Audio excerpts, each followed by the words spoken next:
à Montpellier. Je remercie très chaleureusement le docteur Abadi de son invitation. Et pour moi, c'est une première fois au Maroc. Et ça fait quelques heures que je suis là. Et il n'y a pas besoin de plus pour se rendre compte que la tradition d'hospitalité au Maroc, c'est pas qu'une parole. Donc merci à M. Abadi, merci aux amis marocains. Je vais parler après quelqu'un qui a beaucoup plus d'expérience que moi, la chirurgie dans les conditions idéales. Alors, la chirurgie, c'est comme la vie. L'idéal, on tend toujours à y être, mais on n'y arrive jamais. A priori, une fistule idéale, c'est une fistule avec une belle couture. En fait, en réfléchissant un petit peu, il y a un peu plus que ça quand même. Il y a d'abord le temps chirurgical. On va réfléchir à qu'est-ce qu'on met comme fil, au type d'anastomose, au type d'instrument, au grossissement, au type d'hémostase. Tout ce que nous a déjà montré un peu M. Abadi.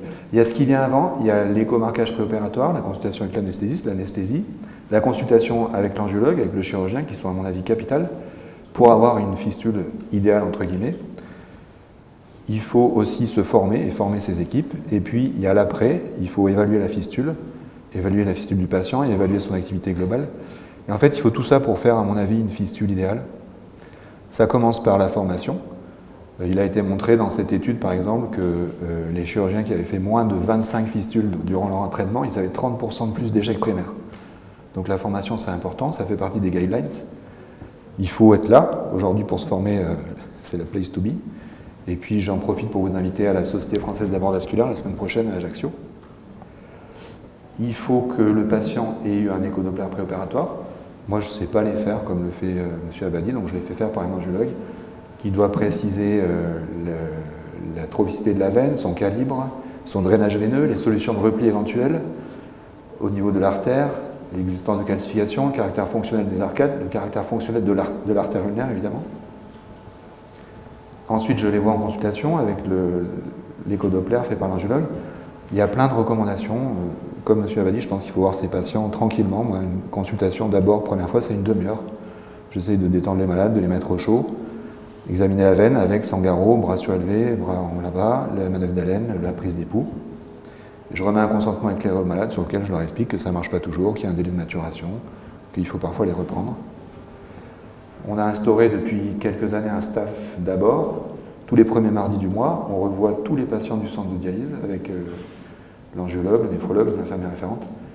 Là, c'est le staff de plaie qui suit le staff d'abord, parce que le jour où j'ai fait la photo, j'ai oublié de la faire pour les abords, mais c'est le premier mardi du mois, on voit les abords et les pieds des dialysés. Et il a été prouvé par plusieurs papiers, dont celui que je citais, là, que quand les patients sont inclus dans une équipe multidisciplinaire protocolisée, ben, la prise en charge était meilleure. L'anesthésie, on fait de l'anesthésie loco-régionale.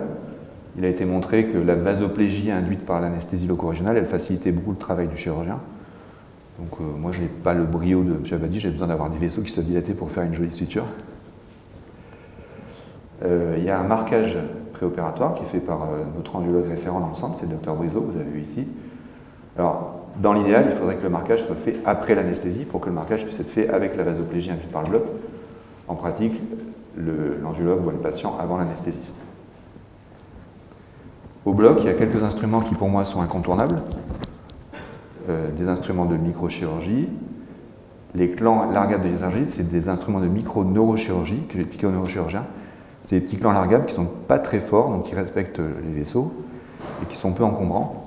Et puis l'écarteur autostatique de Hall, pareil, qui est un écarteur qui est assez discret, qui a pas mal de force et qui n'appuie pas sur la peau, qui appuie sur les tissus sous-cutanés, qui protège la peau. Mon meilleur instrument, c'est Nathalie. C'est mon aide opératoire depuis 12 ans. Elle connaît par cœur la chirurgie de l'hémodialyse. Je pense que des fois, je pourrais lui laisser faire, elle le ferait mieux que moi. C'est vraiment important d'avoir un personnel compétent avec soi. Je pense qu'un personnel qui connaît la dialyse, c'est une ressource indispensable. J'utilise un grossissement systématiquement. Pour les vaisseaux de plus de 2 mm, je prends les loupes binoculaires, 3,5. Et quand c'est moins de 2 mm, je prends le microscope qui grossit jusqu'à 12 fois. Donc c'est un luxe. C'est pas indispensable, mais c'est un confort, moi, je trouve. Le type de suture, il peut être un surjet au poids séparé. Un poids séparé, ça n'a pas montré beaucoup d'augmentation des perméabilités dans le temps. Moi, ce qui me gêne, c'est quand on fait des points séparés, l'anastomose, elle se dilate, et quand elle se dilate, elle vole. Donc surjet plutôt. J'utilise du 7,0 pour les vaisseaux, donc c'est un monobrin non résorbable pour les vaisseaux de plus de 2 mm, 8,0 pour les plus petits. Il existe des systèmes de suture par clip que je ne connais pas, mais que je cite.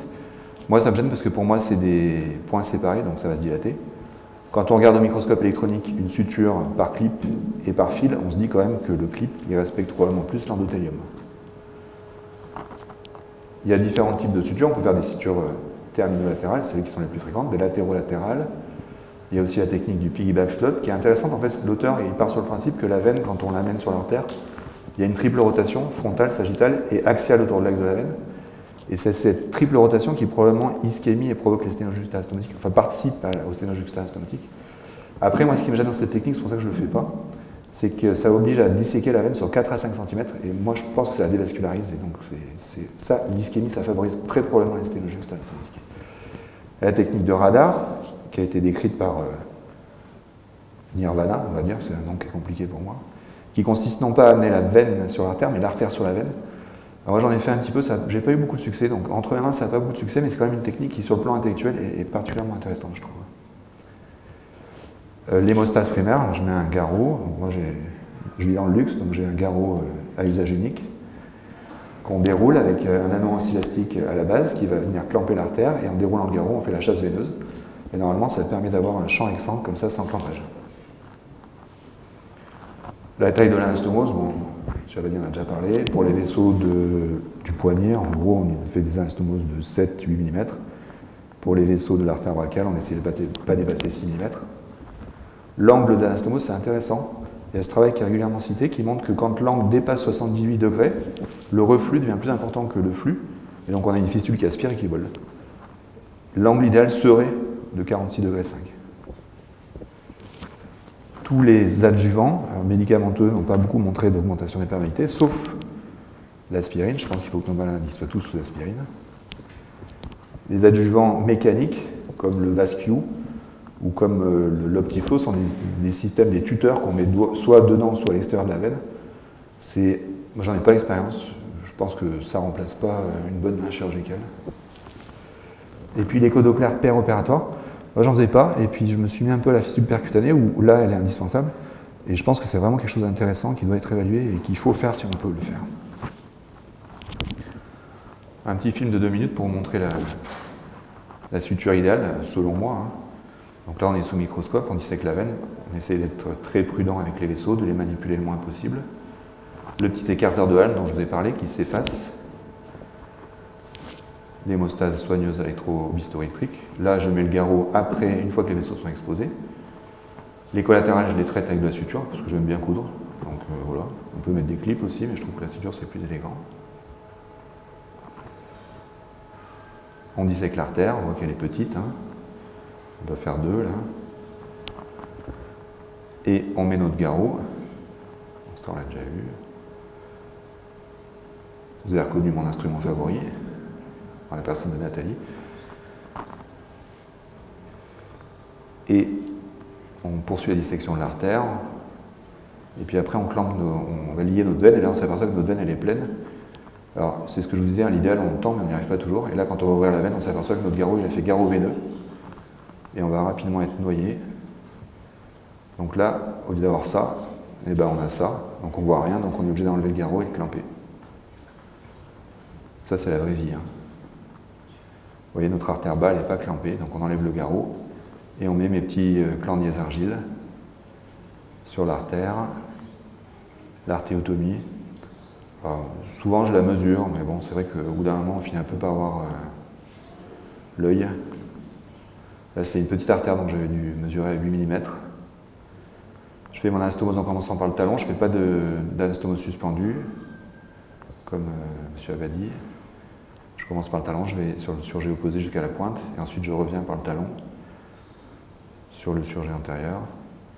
Donc là, avec le microscope, c'est vrai qu'on a quand même une vision de la paroi de l'artère et de la veine qui est quand même, moi je trouve, assez intéressante. Voilà, ça c'est de la suture, hein, ça intéresse que les chirurgiens. Et encore, ça intéresse surtout celui qui l'a fait, parce que les autres, ça n'a pas beaucoup d'intérêt. On arrive à la pointe. On déclampe pour voir notre reflux. On a un bon reflux, la veine se gonfle bien.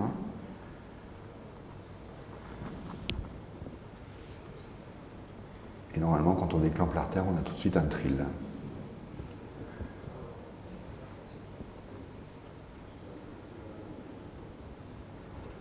il avait un bon trill, on est content. La fermeture, je l'ai fait avec un surjet intradermique, ça c'est du détail. Je trouve que c'est moins ischémiant, mais c'est vraiment du détail. Il est conseillé ensuite que le patient soit vu par le chirurgien à 15 jours pour juger des éventuelles complications pariétales. Une ischémie mononucléique aiguë, rare mais à prendre en charge immédiatement. À 4 à 6 semaines par le néphrologue ou l'infirmière de dialyse. Et moi j'aime bien avant les premières pensions qu'il y ait eu un écho-doppler. D'autres activités, pour être accrédité, il faut qu'on ait des revues de morbimortalité, qu'on puisse le prouver. Donc ça c'est l'évaluation à long terme de notre activité. Et donc finalement, la suture idéale, c'est pas juste une jolie couture, c'est plein d'autres détails qui font qu'on fait une suture plus ou moins idéale. Merci.